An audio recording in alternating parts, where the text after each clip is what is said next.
Okay, guys, so welcome to Raccoon City comes out tonight, and I have some stuff that I've compiled from the internet here that might give us an insight into what happens in the movie, but you know how internet talk goes, so let's just take it with a grain of salt. So first of all, we know the movie is a mix of parts 1 and 2. So basically, while Stars is in the mansion, Leon and Claire will be in the RPD at the same time. Just a little precursor to the movie, Chris and Claire grew up in the orphanage after their parents died in a car accident. And the orphanage was actually just a front for Umbrella so they could use all the young children as experiments. The scientist in charge of the whole operation is William Birkin. And actually, he attempted to experiment on a young Claire, but she escaped and left town. So this is where the movie actually starts off. Years later, she returns to further investigate Umbrella. She gets informed by her contact, a reporter named Ben Bertolucci, that a virus outbreak occurred in town, but they don't really specify anything aside from it being in the water. So she decides to go to town to visit her brother Chris, and she hitches a ride with a trucker. While on the road, the trucker hits a zombie, who, from what it looks like, escaped from the mansion because they're wearing a lab coat. And during all the fuckery, this guy has like a Doberman or whatever, and the Doberman goes over there and starts licking up the infected blood. And yeah, that's how the dog gets infected. And I'm guessing at some point, the dog bites the trucker.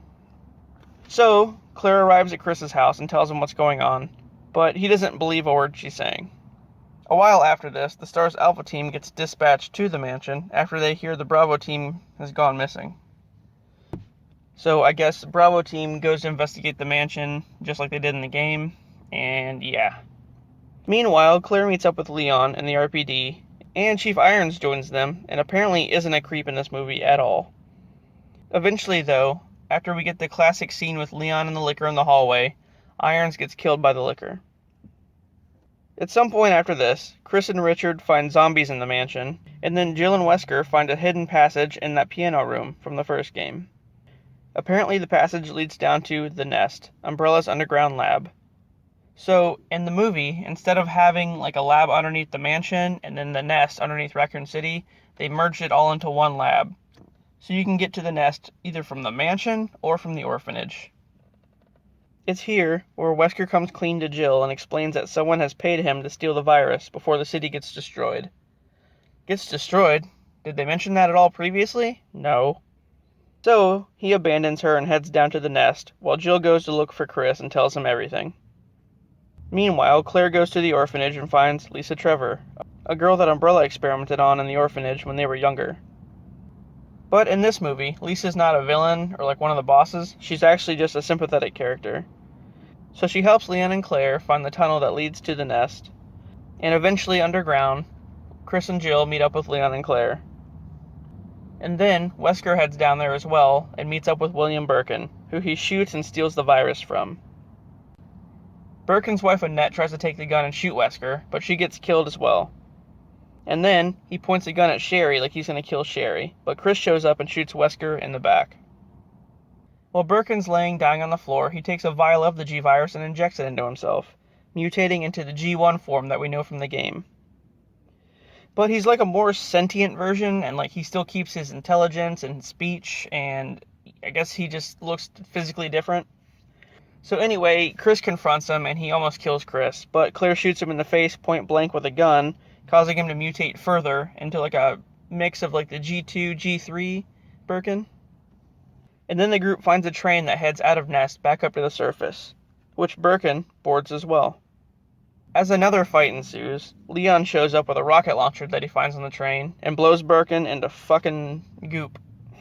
And then that's really all I know. I don't really know what happens in between that and the ending, but we do get a mid-credit scene where we find out Ada Wong was the one that paid Wesker to retrieve the virus. And then we get a brief clip of her showing up to resuscitate him and giving him the classic sunglasses that we know him for.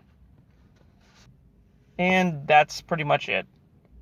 Alright, well, with that out of the way, let's talk about the characters. First of all, Chris. He's apparently a badass and goes guns blazing in the mansion. And instead of having Barry as his friend, or meeting Rebecca at all, I guess Richard Aiken is like a hybrid of Barry and Richard. And he's actually the one that fights G1 Birkin, which is weird because they never really interact at all in the game. But yeah, he's still pretty cool and one of the closest characters that they got to the games. However, Jill looks to be an amalgamation of herself and Forrest Speyer, Remember the one guy you find on the balcony that got, like, mutilated by crows? I mean, you can kind of see this because she's wearing his jumpsuit and has a little bit of a tomboyish personality. And also, she's not a lockpicker like she was in the game. I guess they gave that ability to Claire. And then she has like this weird romantic interest with Wesker, which was one-sided. And I thought that shit was just, awkward. And a lot of people didn't like the fact that, this actress played her. But I thought she did a good job, so it is what it is. Alright, Wesker. He seems to be nothing like he was in the game. I mean, yes, he does act as a double agent. But they blatantly said that they wanted him to start off as a good guy and then transition slowly as the movie went on. But I guess he was bad all along. He was just hiding it. And in the game, Ada worked for him, not the other way around. So that's a little bit different. And also in the movie, he's not connected to Birkin, like, at all. Whereas in the game, they were partners under James Marcus, who trained at the Umbrella Training Facility in Resident Evil 0. But none of that matters in the movie, I guess. Now he's just Ada's pawn and is being used to get the virus. But apparently he makes it out at the end. So if this movie does well enough to spawn a sequel, which I'm questioning now, then we'll definitely see him in the next one. Lisa Trevor is nothing like she was in the game at all. I mean, appearance-wise, yeah, but, as far as, like, personality and stuff, no. Instead of being the daughter of George Trevor, who's the guy that built the mansion, she's just a random orphan that Birkin experimented on.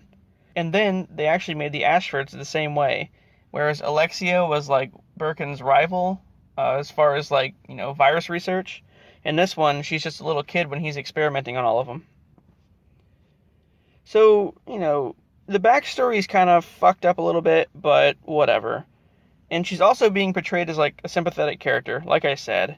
And she helps Claire find like the entrance to the nest. So I guess she's more connected to Claire, whereas they grew up together in the orphanage, and whatever. I mean, it's a retelling of the story, but it's a little bit too different. What about Leon? So Leon is portrayed as an idiot in this one, apparently. He's just a rookie cop who doesn't do really much aside from kill Birkin at the end. I mean, yeah, he's in the RPD and blah blah, but he's more or less just the comic relief and like a side character. He's nothing like he was in the game, except for the costume. And he's another one where everybody hated the actor because he's not like a white dude with brown hair. But they actually mentioned that they wanted Leon to be an amalgamation of him and Carlos. So that's what you're getting here. He's kind of like the personality of Carlos, I guess, with Leon's look. I don't know. Claire obviously was the main character. She's the one suspicious of Umbrella and was the one who kickstarted the whole thing. And she was almost made an experiment her damn self when she was younger. So yeah. I mean, she seems to be true to, like, game Claire in some ways, although she never interacted with Sherry, like, at all. Jill actually did. And, yeah, she didn't have the ponytail, but that's, like, an aesthetic thing. But just, I don't know, personality-wise, I guess it's similar. Sherry, though, we barely even see her. She's, like, like a C-list character. She doesn't even get chased by irons or pal around with Claire or none of that shit. Like I said, she does apparently pal around with Jill for like a second. Alright, what about Birkin? So Birkin's the main antagonist, obviously. He's the one experimenting on all the children in the orphanage. And I don't really know if they explain his history with Umbrella, aside from that, but yeah. To be honest, I don't even know if they mentioned the T-virus. I know that G-virus is present, but they don't really mention the outbreak aside from it being in the water, so who knows. But anyway, yeah, he's experimenting on all these kids, mainly Lisa Trevor and the Ashfords. Apparently, when Chris was a kid, after Claire abandoned him and left town, Birkin became like a surrogate father to him and didn't want to kill him, I guess. But now, in the movie, when we see them interact, he's a complete asshole to him, so what the fuck is that about? Birkin injects himself with the G-virus kind of the same way. I mean, he gets shot and does it when he's dying, but there's no hunk at all. So Wesker's the one that shoots him, and yeah.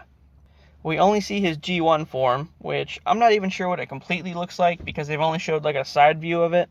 And then I guess he's completely normal in regard to like, speech and stuff like I said. So in the game, he just kind of growls and like moans and shit. But yeah, he can have full conversations with you. And then, Claire shoots him in the face and he mutates again. But I'm really curious to see what the next phase look like because it looks like he just goes from like this form to this one. and there's no in-between, which will really piss me off, but I guess that's kind of what they're going for. That's really it, guys. I mean, there's barely a scene from Ada and the Ashfords. There's no Hunk or Mr. X, or Tyrant, or Marvin, or even Kendo. Not even half the Stars team. We do see some BOWs, though. We see zombies. I mean, there's a Licker, there's some Cerberus, crows, but there's no hunters at all, no Neptune or anything like that. So they kind of got, like, I guess, the crucial ones in there. And I get it, the director took the content from the game and made it his own. I respect that. It's a lot better than anything Paul Anderson ever did, that's for damn sure. You hear that, Paul?